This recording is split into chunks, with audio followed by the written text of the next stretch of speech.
ओम श्री गणेशाय नमः। ओम नमो भगवते वासुदेवाय।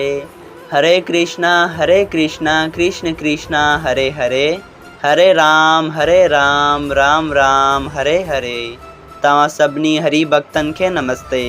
प्यारा भक्तों, ही कथा पाण गुरु कृपा से हासिल करे रहा आयूं।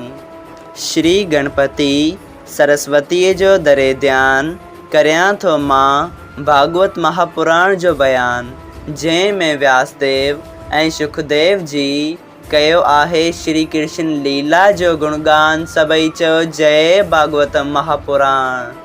प्यारा भक्तों, कल कथा में पाण श्रीमद् भागवत महापुराण साहिब जे बे स्कंद जे बे अध्याय जे पहिरें भाग में ॾिठो हो त कहिड़ी तरह हरि भक्तन जा कम ऐं उनजी रक्षा स्वयं हरि पाण करे थो। ऐं पोइ सुखदेव जी महाराज राजा परीक्षित के ॿुधायो त जंग में कहिड़ी तरह रखेश्वर ऐं मुनेश्वर रही सघनि था, ऐं जंहिं परमेश्वर पाण असांजो सॼो शरीर ठाहियो आहे त उहो कहिड़ी तरह असांजी रक्षा न कंदो। जीअं अॼोको इंसान बि खिलौना ऐं रोबोट वग़ैरह ठाहे उन्हनि खे न छॾींदो आहे, तहिड़ी तरह परमेश्वर बि पाण खे कॾहिं बि की न छॾींदो। जय श्री कृष्णा। अॼु पाण श्रीमद् भागवत महापुराण साहिब जे बे स्कंद जे बे अध्याय जो ॿियो भाग शुरू करे रहिया आहियूं। श्री सुखदेव जी महाराज ॿुधाइनि था त जेको माण्हू पहिरियां ई हर रोज़ पंहिंजा श्वास योग अभ्यास सां ब्रह्मांड मगज़ में चारे थो ऐं पोइ हृदय मंझि कमल जे गुल जो ध्यानु कंदो त उन जो फल मथे थींदो ऐं उन करे उन जो मन निर्मल थी वेंदो। जहिड़ी तरह कटियल लोह बाहि में फूकण सां चमकंदो आहे, पोइ जॾहिं हिन जो मन शुद्ध थी वियो तॾहिं उन फल में उनखे परमेश्वर जो नंढो रूप ॾेखारे ॾींदो ऐं अहिड़ो आनंद मिलंदो जो कॾहिं बि तृप्त न थींदो। उन सुख ते मोहित थी उहो माण्हू ॿी कंहिं चीज़ जी इच्छा बि न रखंदो। उन पदवीअ ते पहुचण बाद उहो माण्हू चङो जोगेश्वर चइबो ऐं उनखे कुझु बि यज्ञ तप दान विर्त पूजा पाठ करण जी का बि ज़रूरत न हूंदी ऐं परमेश्वर जो चमत्कार सभिनी में बराबरि सम्झी कंहिं सां बि दोस्ती या दुश्मनी न रखंदो। हे राजा, अव्हां पहिरियां ई भॻवान जे विराट रूप जो ध्यानु धरियो।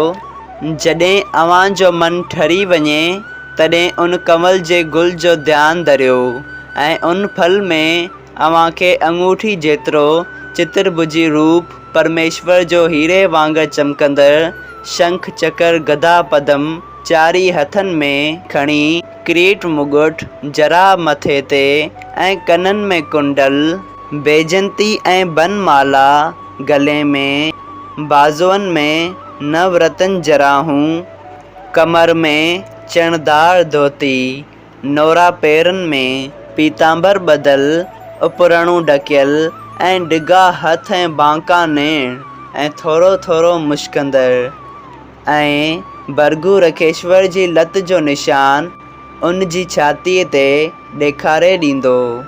हे राजा, जेकॾहिं तव्हांखे सॼो रूप पंहिंजे ध्यान में न ॾिसण में अचे त पहिरियां ई चरणनि खां शुरू करे हिकिड़े अंग खे ध्यान में आणे आहिस्ते आहिस्ते सॼो रूप पंहिंजे ध्यान में आणियो ऐं जॾहिं चङी तरह उहो रूप अव्हां जे ध्यान में अची वञे तॾहिं अव्हां साह छिकण जो साधन करे पंहिंजा प्राण मथे में चारियो, छाकाणि त जंहिं आदमीअ जो प्राण ब्रह्मांड मगज़ टोरे निकिरी वेंदो आहे उहो जीव सूरज मंडल मां थी वैकुंठ पहुचंदो आहे ऐं वरी उन जीव जो आवागमन नथो थिए।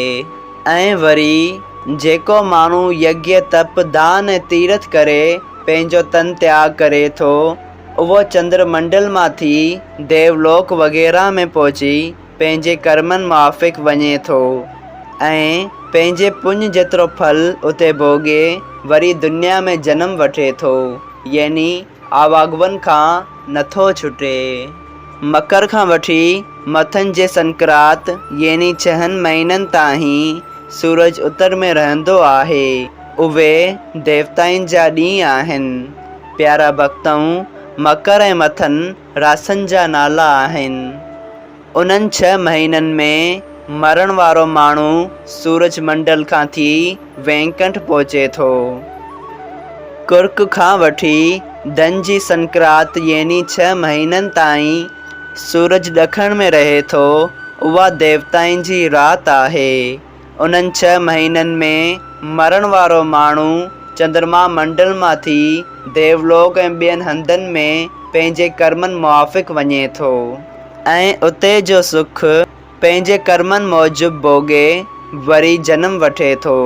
हे राजा, मूं अव्हां खे ॿिन्ही क़िस्मनि जे धर्मनि जूं वाटूं ॿुधायूं आहिनि ऐं इन्हनि ॿिन्ही जे सिवा ॿी का बि वाट कान्हे।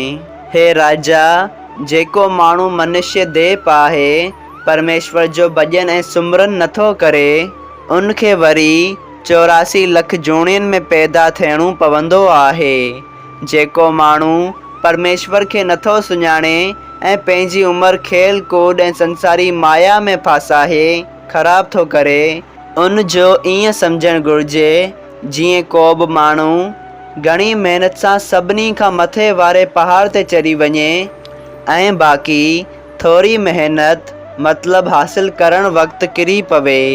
अहिड़ी तरह जॾहिं जीव आदमीअ जो तन पातो तॾहिं गोया हू ऊचे पहाड़ ते चढ़ी चुको, मगर जेकॾहिं हिन इन देह में महिनत सां परमेश्वर जो भॼन ऐं सुमरन न करे पंहिंजी मुक्ति न ठाही त ॼणक हू पहाड़ खां ज़मीन ते हेठि किरी वियो।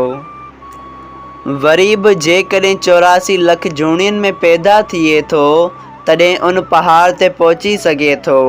जंहिं माण्हू पंहिंजी उमिरि बेफ़ाइदनि कमनि में विञाही, सो मरण खां पोइ घणो पछताए चवंदो त ॾिसो, मूं कहिड़ो न कमु कयो जो परमेश्वर खे न सुञातमि ऐं संसारी माया मोह में वेड़जी ख़राब थियसि।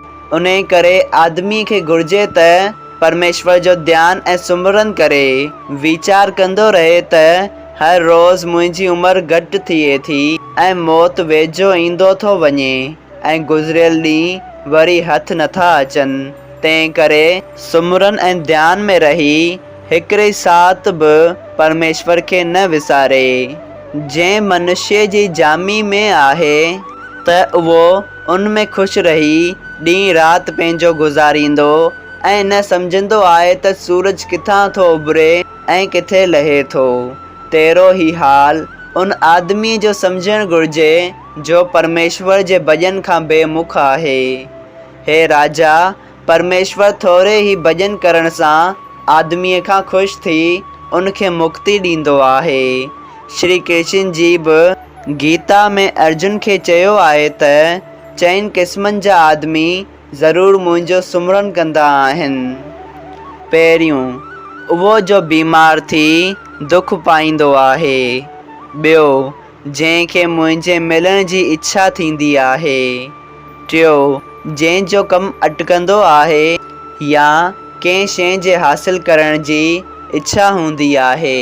ऐं चौथों, ज्ञानी जो मूं खे सुञाणी मुंहिंजे भेद खे पहुतो आहे। इहे आदमी पंहिंजे पंहिंजे मतिलब जे पूरे थियण वास्ते मुंहिंजो सुमरन ऐं ध्यानु कनि था ऐं मां जेतोणीकि 4 क़िस्मनि जे आदमियुनि जे सुमरन करण खां ख़ुशि थींदो आहियां, पर ज्ञानीअ खां ज़्यादा ख़ुशि थींदो आहियां जो हू हमेशह मुंहिंजे ज्ञान में रहंदो आहे। हे राजा, तूं कुझु सिंसो मन में न रख ऐं हिननि 7 ॾींहंनि में तुंहिंजी मुक्ति ज़रूरु थींदी। तूं पंहिंजो मन सभिनी संसारी क्रियाउनि मां कढी मोह ममता हटाए ईश्वर में रख ऐं हाणे श्रीमद् भागवत महापुराण साहिब जी अमृत रूपी कथा ॿुध सभई चओ जय श्री कृष्णा। श्रीमद् भागवत महापुराण साहिब ॿियो स्कंद ॿियो अध्याय संपूर्ण थियो। अगर तव्हां सभिनी हरि भक्तन खे हिन कथा मां लाभ हासिल थियो हुजे त कृपया हिन कथा खे ॿियनि हरि भक्तन सां शेयर कजो त उन्हनि जो बि भलो थिए ऐं तव्हांजो बि भलो थिए। सभई चओ जय सिया राम, राधे राधे।